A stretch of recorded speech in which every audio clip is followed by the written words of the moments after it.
So as Anne-Marie said, I've been studying achievement gaps with Dr. Betsy McCoach, and that's what the topic I'll be discussing today and what work we've been progressing through. So overall, in the early years of education, the real motivator for an education was religion. That was really the core, having children to learn how to read so that they could read the Bible. During the 19th century, there was a shift. As you can see in the cartoon on the right side, there is a shift also called as the factory model, and it was to prepare students to get into the workforce. So they were really focused on creating good citizens, good workers. So that was really the focus back then.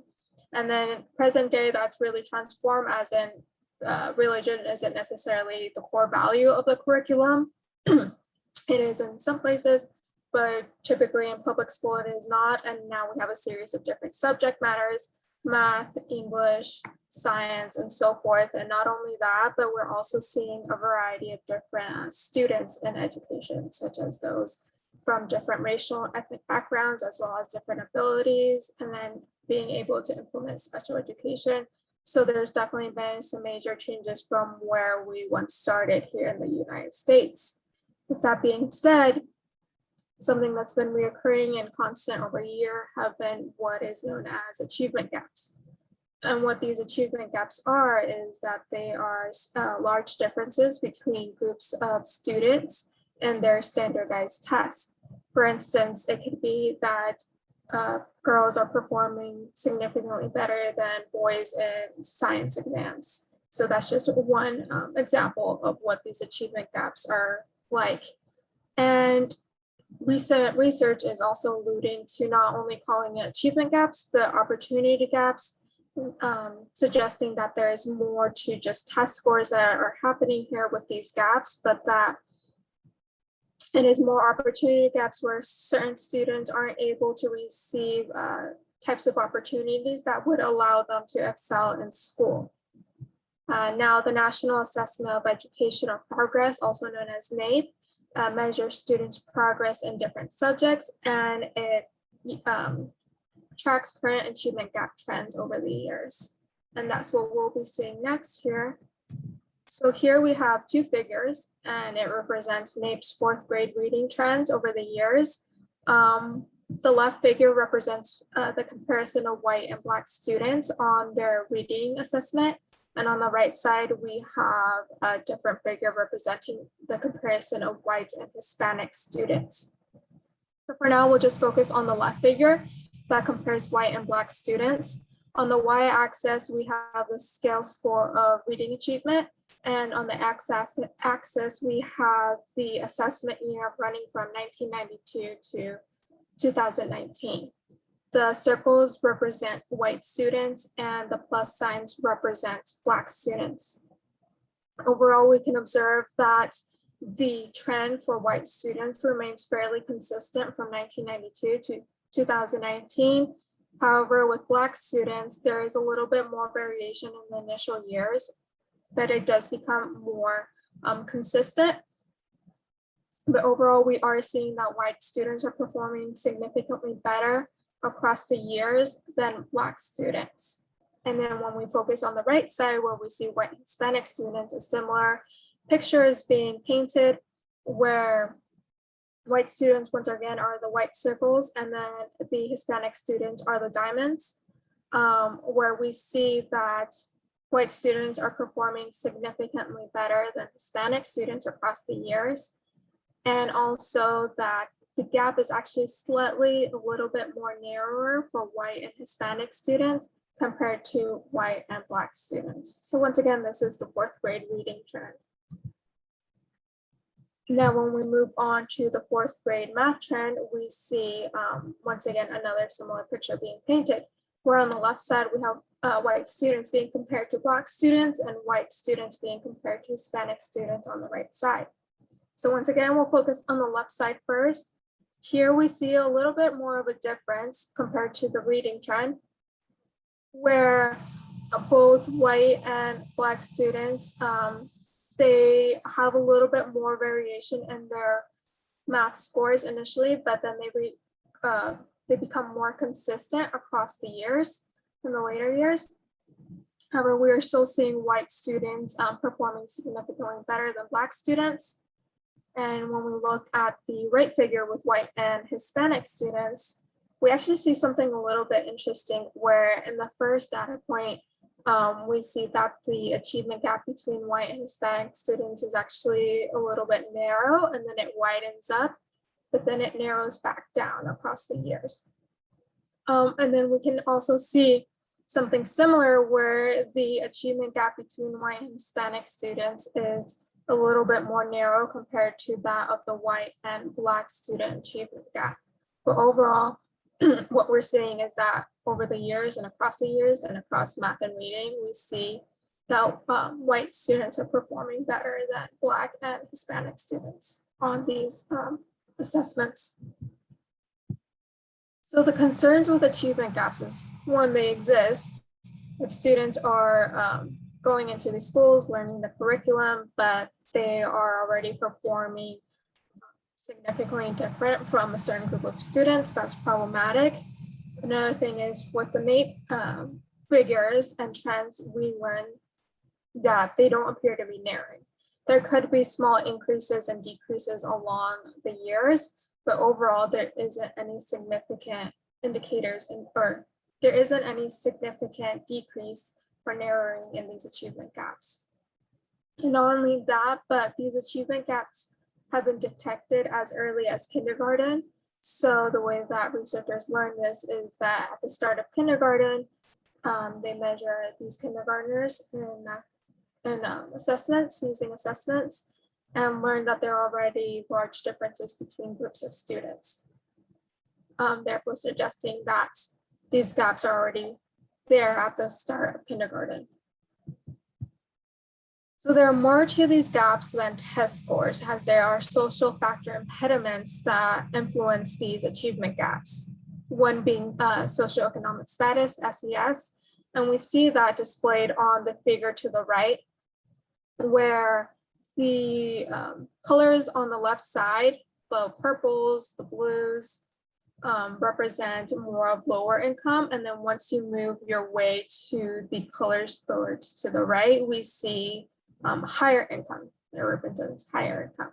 And so the y-axis represents the ACT scores going from 10 to 36. And I suggested the colors represents different income brackets. So we see that those that are between the income bracket of 0 to 24,000 of a household income, about only a little bit less than 3% received an ACT score of 32, and this data was displayed from 2018. However, those of a household income bracket of about 150,000 or more, there are about 49% of them receive an ACT score of 36. So there's this vast disparity between those of different incomes and what they receive on their ACT.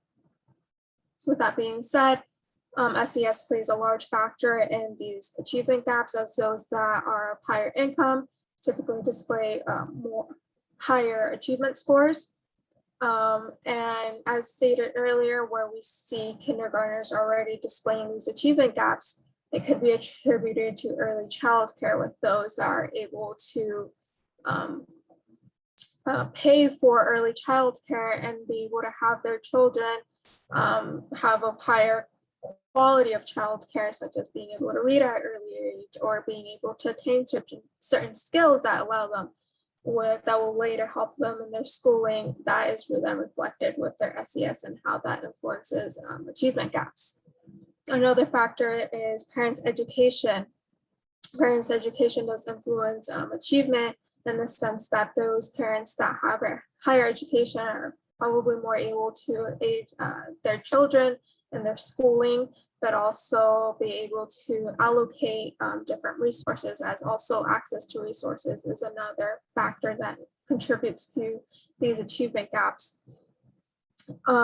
Another factor is race. Race in the sense that underrepresented individuals and minorities typically are from lower SES, therefore being able to have limited access to resources.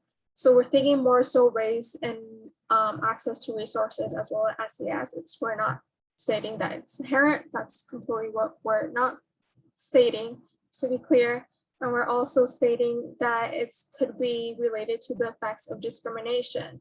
So kind of going back to teacher quality, if a teacher could perceive a student in a certain way based off of their race, the student may perceive that and hear that, and therefore may not be as motivated to learn, discouraged, so that could impact their performance in school.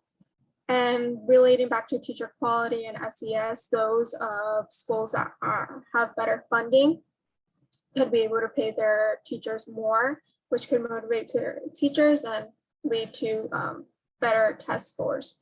So we're not just stating that there are just crude achievement gaps, but that there is more than these achievement gaps that there is to explore, such as these social factors that can influence students' performance. With that being said, the purpose of our present study was to examine growth patterns of achievement gaps. So across grade levels, 3rd, 4th, and 5th grade, how are these students performing in their math and reading scores across time? We take into consideration the race and ethnicity of students, as well as the school composition, race and ethnicity, or the school composition's race and ethnicity. And we do this across 9 time points. And we are asking the questions of what are the trends of achievement gaps, as well as how do these trends relate to race and ethnicity.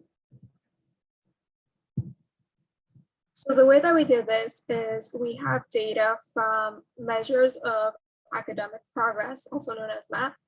We have demographic information coming from Common Core. We have math and reading scores of 3rd, 4th, and 5th grade. Each student was tested every 3 months, so in the fall, winter, and spring. The number of observations that we had was about 219,000 students, about 4,200 schools, and about 1,300 districts. And the measures that we used was race. So we had a variable where we identified underrepresented students, in which we got from the demographic information, so students identified what race they were. And we classified underrepresented students as historically underrepresented individuals, such as Blacks, Hispanics, and Native Americans. So that was the underrepresented students variable that we used. And we compared that group to white students, as we've seen they perform significantly better on math and reading scores. So compared to them, as well as Asians. Although Asians are also historically underrepresented population here in the United States, we are we're using them as a comparison such as whites, because they also demonstrate higher achievement similar to whites, especially compared to Blacks and Hispanics and Native Americans, which is why we're comparing or grouping them with white students. So we have white and then Asian students in one group, and then we have Black, Hispanics, and Native American students in a different group. And the other measure that we used was grade slope. So grade slope would inform us of how the pace at which students were growing in their achievement in math and reading. So here we have 2 figures focusing on 3rd grade math and reading achievement. On the left side, we have the math achievement, and on the right side, we have reading achievement. So what these models or what these figures represent is we're just looking at math and reading achievement. So we're not taking into consideration race. So it's just purely math and reading achievement. So we'll focus on the left side, which has the math achievement. Y-axis, we have the math achievement scores. X-axis, we have time. So their score initially at the start of 3rd grade, and then their score at the end of third grade, which was the data point that we collected in the spring. And so initially, if we just look at this, it looks like third graders of all backgrounds, they're just performing well. They're scoring at about initially at about a 192, but then at the end of data collection, we see that they are about 205. So it seems that they're growing well. And then similar to that is third grade reading achievement on the right side. We're seeing that they're scoring initially at about 191, and then the end of third grade, they're about 202. And so it looks like they're growing pretty well. However, once we take into consideration race, we see something differently. On the left side, we have the third grade math model, and that's what we'll be focusing on for now. And this is when we look at the two different groups. So underrepresented students and compared to non-underrepresented students. So we see initially that these two groups are already differing in their initial third grade math score, as they're scoring differently, and their growth in their math achievement also differs, as the third grade math slope is steeper compared to the underrepresented growth, which is in green. On the right side, we have the third grade reading model, and we see something similar with the blue line representing non-underrepresented students' growth. So how well they're growing between these time points, and green representing underrepresented students' growth. Once again, we're seeing a large difference between these students' initial reading score in third grade and a little bit difference of their trajectory in their reading growth. Now, when we move on to the fourth grade model, similar when we're just not taking into consideration race, but we're just looking plainly at the math and reading achievement, we see something similar where the students appear to be growing very well across time points. But once we take into consideration race, we see something similar once again, where underrepresented students are scoring significantly lower on both their math and reading achievement exams, and then across time, they're growing a little bit slower than their peers. So this is just the same narrative compared to the third grade. And once again, when we look at fifth grade, we're seeing the same trends, where if we don't consider race, everything looks well. You would think that students are growing. They may start initially lower at the first time point, but at the end of the third time point, they're growing. And so you would think that students are learning well, but once we take into consideration race, we see the same story being portrayed from third and fourth grade, where underrepresented students are initially scoring much lower. And that's a mistake. I have both math or both reading, but we see that underrepresented students are initially displaying lower test scores than their peers. So overall, what we've learned from the current study is that students are growing in math and reading achievement over time. We do see that in those figures.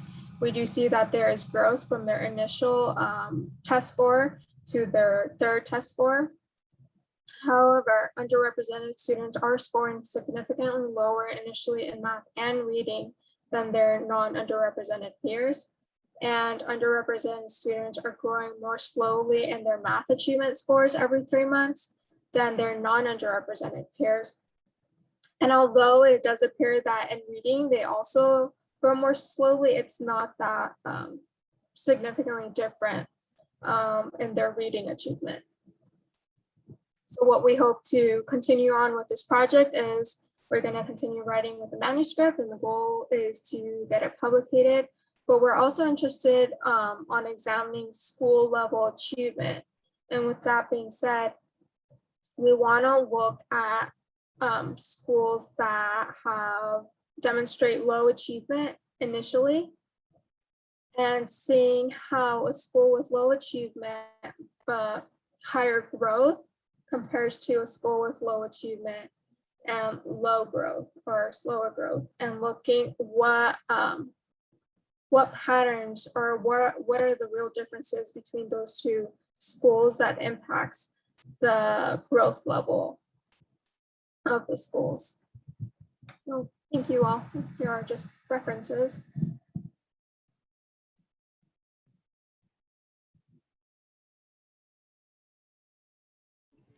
Awesome. Thank you so much, Joselyn. That was a great talk. We'll move to, we have some time for questions now. So I'd like to start with students. So if you have a question, feel free to use the raise hand function or type a message in the chat, or you can just unmute and ask your question. But we'll go ahead and start with students.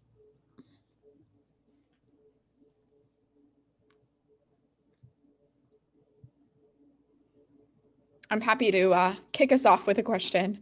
So I'm curious sort of your thoughts as to reasons why these gaps might exist. So I'm curious if you think that, and specifically I'm curious about the measurement that you use. So I'm curious if you think that the measurement isn't allowing students from underrepresented groups to like accurately display their skills, or if you think that there are like systematic problems in the education system that aren't allowing those students to even develop those skills in the first place, or if it's a combination of both. I'm curious your thoughts on that. Yeah, good question. So that kind of goes and ties with this slide that I was discussing. We do believe that it's a mixture of both, of like within the school as well as social factors. And the way that we think of this is like what we saw within the ACT figures, like income is already is related to that. And there's different slew of research that's been conducted that's looked at different factors or contributors as to like social factors or contributors that could influence to these gaps. So there's definitely a social component, and it's really out of hand of the students. Like just kind of like a roll of the dice of like what you have and you just make with it. But with that being said, there are definitely social factors influencing these gaps and how students perform. But we also believe that there is school factors, as discussed earlier, with like teachers and access to resources that these schools have. So there's definitely, we believe, like a mixture of those, and a limitation with what we have with the data is we just have limited information regarding like student level information, so we aren't able to look at that with the type of data that we have, unfortunately. But that's something that we definitely would like to be able to have if we did have that measure accessible to us. Yeah, great. And I see that Kelly has a question. So go ahead, Kelly. Thanks. And Emery, your question really like perfectly dovetails into mine. So Joselyn, I'm curious how much you know about the tests and like what they're actually assessing. I know in my own work, when I've worked with education data, often they're like, oh, we're testing reading. And I'm like, what do you mean by that? Like, as a reading person, there are so many things you could be testing. And I would expect potentially big differences depending on the sub-skills that are required, the age of the students, the sex of the students. So I'm curious if you feel like you have like a really good understanding of the test. Have you seen the test, or kind of what your reflections are on what's actually being measured, and if that particular measurement might be playing a larger or smaller role than some of these other factors? Right. I haven't seen the actual test, but it's like like your typical standardized, math and reading. I'm sure you took many of them growing up, but it's the MAP. So it's the measures of academic progress. So it's like your standardized test. But even with that being said, we do know that, with some standardized tests, they think that they're measuring something, but could be some confounding variable, like for instance, with like math word problems, they could think it's like a math problem, but you're also taking into consideration the student's reading comprehension when you're giving them a math word problem. But yeah, so that's where we think kind of what I was telling Anne-Marie, or based off of Anne-Marie's, there could just be there's underlying factors that attribute to this, such as like, for instance, I gave this example in a previous project that I did where they asked, there was a question on some standardized test, it wasn't necessarily the map, but it asked what color are lemons, I believe it was lemons. And there was a difference between Mexican American students and other students of other races, because in Mexico, lemons, we refer to them as green. They would actually be considered limes. So there is that difference where, you know, some cultures refer to something differently, and unfortunately that puts them at a disadvantage for certain types of questions. That's really helpful. Thanks. Yeah, I never know when people are like, oh, I saw the test. I'm like, but where? So I'm glad it's not just me that's missing that. Emily, I see you have a hand. If you're ready for faculty questions, I have one. I'm okay. Yeah. Thank you. It was a really accessible talk and such an important issue, Joselyn. So really thank you for this presentation. I have a question that's a little bit like Anne-Marie's, and it gets to this issue of what are the factors, and I'm sure there are many, that are at the bottom of these gaps. And you mentioned, you know, you showed us these kind of shocking data about the ACT score and how income really is the best predictor of your ACT score. And I had a similar question about student socioeconomic status. So I understand, I think I understood from your answer, you don't have student level data about socioeconomic status. The closest is free reduced lunch, but even that's like right. a key measure. So yeah, I mean, we I don't guess, have free and reduced lunch at the student level. Right, sorry. at the student level. So I guess I was curious if it's feasible to use like mean income levels within the district as a measure to kind of try to tease apart what of that variance is really about income level, and what of it is about these sort of more systemic differences that might be related to access or discrimination. I mean, I know that's not maybe the most satisfying way, but is that possible in your data? Not within our data, just because we don't have that. But my initial thought with that is that even within districts, we may not necessarily have a good picture, because even within districts, there could be schools that are within the same district but have already a very different income level. So it could be that a school could have more of a higher SES, and then it still have another school in the same district with a lower SES. So there could be already differences between schools in the same district. I see. So your thought is that the data is kind of too coarse to be able to look at that information through what's publicly available. Right. Yeah. Thanks. Yeah. And I see Jay, you have your hand up. Yes. So I'm wondering about the measurement, and in particular, whether the slope should be expected to be constant or change, you know, as a unit of time as a function of where you are, right? So when we see that the slope for one group is lower than another and their starting points are different, is it possible that, you know, if we were able to take the higher achieving group and match them to at starting point, that then the slope would look the same, right? Because there's no particular, depending how the measurement is constructed, there's no particular reason to expect the growth rate to be constant over the measurement. And I don't know very much about MAP, so just given, you know, is there a reason to think that the slope should be constant, or is it critical that the starting points get not just statistically adjusted, but actually matched?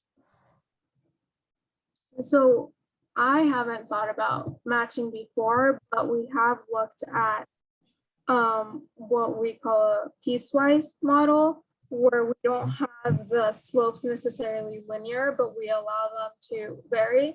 So we have looked at that. And for now, we were looking at just the grade levels and seeing how that differs across the day. If it did potentially differ across grade levels, but clearly the trend is pretty similar even across grade levels. When you do the piecewise analysis, do you still see the same, the same differences as a function of demographic variables? Yes. Okay, cool, good. So seeing underrepresented students significantly lower than their non-underrepresented peers. Good, thanks. Mhm.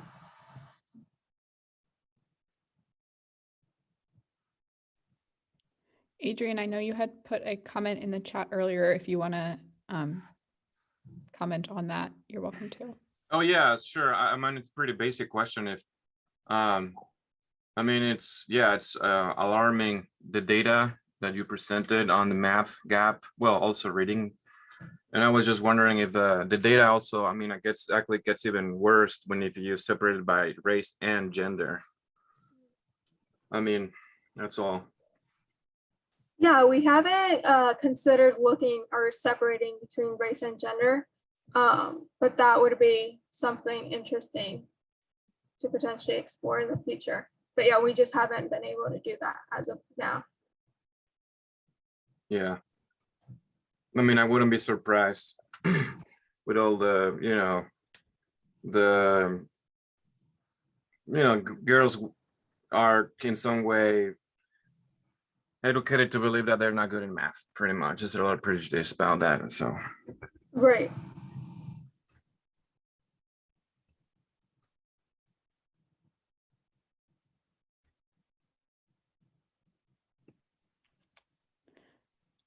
Kim, I think you have a question. Go ahead. Thank you. Great talk, Joselyn. You really brought up some key factors. And I, as someone who doesn't do research in this area, I'm still hung up on these social factors. And I was wondering if you could talk a little bit about ways that you think that the field can really move towards being able to look at these intersectionalities of individuals' backgrounds. And so it's not just race and ethnicity, genders there, as well as socioeconomic status. And what are ways that when acquiring these sorts of data that they could obtain information to make it more informative if you can't look at it at, let's say you can't get the parents' educational background or socioeconomic status, is that information from the school level not available to ask these questions within school districts? Or, I would like your opinion on ways that we can really improve our interpretation and understanding of these sorts of findings. Well, thank you. It's a little bit flattering. Yeah, it is really astounding. Even when I learned about this, starting my first year in PhD, when I initially spoke to Betsy and she introduced me to it. And, I am one of these individuals that's like, has an achievement gap too, but I didn't know about it until I walked into with Betsy and I was like, oh, I did not know about this. But with that, yeah, it is astounding, but I think the first things first is one, awareness and making aware that this is happening, this is consistent. I don't think that necessarily it's quite publicized, especially at schools. Schools don't want to acknowledge probably that, certain students aren't performing as well. And that, yeah, I think one of them is awareness. Another thing is allocating resources, as I spoke about before. It was, even within districts, we're seeing that schools coming from the same district, they're displaying different test scores, achievement scores. So, if it's within the same school district, we would hope that the school district is allocating more funds or resources to schools that need it more so than their accompanying school. So more so on the equity side, seeing who needs what and what amount of that, whether that be, extracurricular activities, tutoring, and so forth. Just as, with SES, as a component of us, like, SAT prep, those of higher income are able to pay for SAT or ACT prep, and being just to allocate different resources to those that need it more so than others. So I think really that's the goal to do, and maybe then we'll see things narrowing of gaps. One potential solution, I'm sure many. But it's more of a massive issue.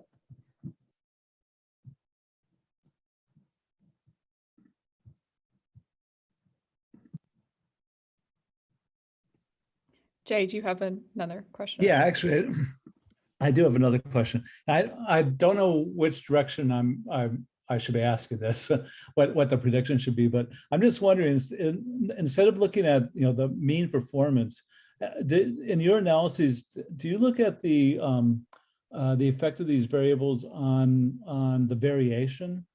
Right. So I'm wondering whether it's, you pick up on greater heterogeneity in one group or another, and whether that would tell us something about, school quality as as a cause. Right. So here I'll have a quick table, and it's the third math achievement growth, and this is when we're not considering any race to it. So we have the intercept, which is the initial math score, which I said was about 192. And the third grade slope is 6.45 units, which is like the growth, the trajectory growth. But with the variance we have on table 1B, it's what we call the third grade math random effects. And this is at the school level. So there's the variance at the school level. And then with the intercept at 27.2. And then we also see, so at the school level, it's differing about 27 units. And then the variance in their growth slope, so, how quickly or slowly they're growing, is about 2 units at the school level. And then when we move down a little bit, we see the variance differ more largely at the student level, with intercept varying about 100 units, and then not so much in the growth slope with it's just 2 units. But good question. And here's just with the when we're not considering race for the reading. And then I believe down here we have it for when we do consider race. And like I said, when we do consider race, if we're just looking at the variance at the school level, it's about 23 units. But when we look back at the student level, it's about 95 units. So we're more so looking at the school and that's at the student level. I'm wondering, so how to interpret that? So is it the case? So for example, one could imagine that, low economic status, meaning, right, so poor schools are essentially a risk factor, and therefore will contribute to heterogeneity, because some kids will, there's still some chance that kids will do well anyway, because they don't, they are less reliant on the education to drive them, right? Which I think is leading then to the prediction of more variability, heterogeneity for lower income districts. Maybe it should go the other way though. But have you thought that through? Can you tell me how you think about that? Yeah, so one thing that I wasn't able to include in the talk, just for the sake of time, is we have looked at we don't have free and reduced lunch at the student level, but we have it at the school level. We've looked at the percentage of students that have free and reduced lunch at the school, or the percentage of students that qualify for free and reduced lunch at the school level. And with that being said, it doesn't give us as much information as we thought it would. It does give us a little bit more, but not too much, as well in what students are growing, as well as what they're initially scoring. Did that answer your question? Was that? Yeah, kind of. It's, I'm not quite, to be honest, I'm too fuzzy on it to know how to ask the question even. That helps though. Thank you. Yeah. Sorry, I couldn't answer it. better? No, that's, it's not your answer. It's that I don't know, I'm not quite sure what my question is, Roy, right? So thanks. It was, what you said was very clear. Yeah.